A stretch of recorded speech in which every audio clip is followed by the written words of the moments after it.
नमस्कार दोस्तों, कैसे हो आप सभी। टेक्निकल एग्रीकल्चर यूट्यूब चैनल पर आप सभी का स्वागत है। आज का टॉपिक बहुत ही फ़ायदेमंद होने वाला है, जो कि आपको फॉर्म मशीन से रिलेटेड होगा। तो चलिए दोस्तों, चलते हैं टॉपिक की ओर। जी हाँ दोस्तों, आज का topic source of farm power. There are different source of farm power available in India which classified as. Number 1 पाता है हमारा ह्यूमन पावर। नंबर 2 पाता है एनिमल पावर। नंबर 4 थर्ड पाता है हमारा मैकेनिकल पावर। मैकेनिकल पावर के अंतर्गत आता है tractor plus power tiller plus oil engine. Number 4 पर हमारा आता है इलेक्ट्रिकल पावर। नंबर 5 पर आता है हमारा renewable energy, biogas plus solar energy plus wind energy. तो दोस्तों, टॉपिक को ज़रा डिटेल्स में पढ़ लेते हैं। Human power. Human power is the main source for operating small implement and tools at the farms like chaff cutting, lifting of water, threshing, winnowing, etc.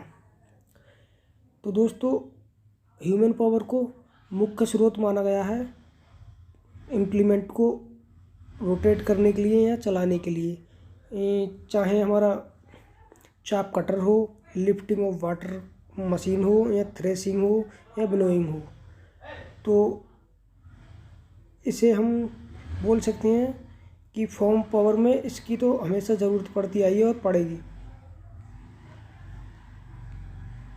तो दोस्तों, टॉपिक को ज़रा ध्यान से समझना होगा। एग्रीकल्चर में हमारे जितने भी इम्प्लीमेंट्स होते हैं, चाहे वो ट्रैक्टर हो या फिर थ्रेसिंग या कंबाइन मशीन हो, विदाउट ह्यूमन पावर के चल ही नहीं सकता। तो साफ साफ नीचे लिख दिया गया है, an average man can develop maximum power of about 0.1 HP for doing farm work. यानी कि कम से कम एक व्यक्ति एग्रीकल्चर में काम करने के लिए या करने के दौरान कितनी HP पावर लगाता है? 0.1 HP। तो दोस्तों, इसे ज़्यादा याद रखना होगा, ये काफ़ी बार परीक्षा में आ चुका है, तो इसके इस बार भी आने के चांस रहेंगे। नंबर 2 पर हमारा आता है एनिमल पावर। एनिमल पावर, जी हाँ दोस्तों, तो power develop by average pair of bullocks about 1 HP for usual farm works. यानी कि जो हमारे दो बैल होते हैं, दो बैल कितना HP पावर यूज़ कर सकती हैं? कम से कम 0.1 हमारा मैन का हो गया और 1 HP हमारा हो गया दो बैलों की जोड़ी का। तो दोस्तों, इसे बहुत ही ध्यान से आपको याद रखना होगा। द एवरेज फोर्स और draft animal can exert is nearly 1/10 of it is body weight. यानी कि जो हमारा पशु होता है किसी भी कार्य करने के लिए अपने बॉडी वेट का 1/10 लगा देता है, यानी कि 1/10 वो अपना किसी भी वजन को खींचने में इतनी फोर्स अप्लाइड कर देता है। तो दोस्तों, ये भी बहुत ही महत्वपूर्ण पॉइंट है, यहाँ पे याद रखना होगा आपको। तो दोस्तों, अब आते हैं हम पॉइंट नंबर थर्ड की ओर, mechanical power. These engines are 2 types. यानी कि मैकेनिकल पावर में 2 टाइप्स के इंजन होते हैं। यानी कि नंबर 1 होता है इसमें स्पार्क इग्निशन इंजन, जिसे हम बोल सकते हैं पेट्रोल और कैरोसिन इंजन, जो कि पेट्रोल और मिट्टी के तेल से हम चला सकते हैं। कंप्रेशन इग्निशन इंजन नंबर 2 हमारा ये पॉइंट हो गया। तो इसको हम डीजल इंजन बोल सकते हैं। डीजल इंजन ये सिर्फ डीजल इंजन से ही चलेगा। अगर इसमें पेट्रोल या फिर केरोसिन डाल दिया तो इंजन में प्रॉब्लम आने की चांस रहते हैं। तो आपको याद रखना होगा दोस्तों, मैकेनिकल पावर में 2 टाइप्स के हमारे इंजन्स होते हैं। ये बहुत ही काफ़ी बार पूछ चुके हैं क्वेश्चन को, आगामी परीक्षाओं में भी आने के चांस रहेंगे इसके। तो बहुत ही महत्वपूर्ण क्वेश्चन है ये। पेट्रोल और डीजल वाला हमें ध्यान रखना होगा किस किस में होता है। Compression ignition engine diesel engine and spark ignition engine petrol engine. तो नंबर 4 पॉइंट पर आते हैं हम दोस्तों। 4 पॉइंट है हमारा electrical power. Electrical power is used for water pumping, dairy industries, cold storage, farm product and processing, fruit industries and many similar things.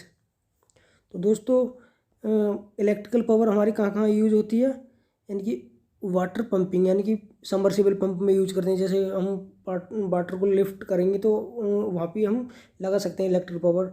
Dairy industries मशीनों को ऑपरेट करने के लिए वहाँ पे हम लगाते हैं। कोल्ड स्टोरेज में भी होती है, जैसे कि हमारी फसल वहाँ पे रखी जाती है तो वहाँ पे इलेक्ट्रिकल पावर यूज ही की जाती है। जैसे कि किसी भी फसल की सेल्फ लाइफ बढ़ाने के लिए कोल्ड स्टोर में हमारा क्या यूज होती हैं, यानी कि फ़ैन यूज होंगे या फिर एसी यूज होंगी।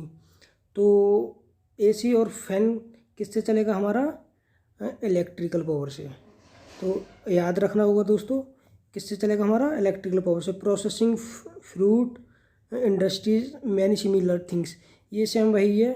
जैसे किसी भी फूड प्रोडक्ट की प्रोसेसिंग जब हम करेंगे तो वहाँ पे भी इलेक्ट्रिकल पावर लगा सकते हैं। चलिए दोस्तों आइए नंबर 5 की तरफ चलते हैं।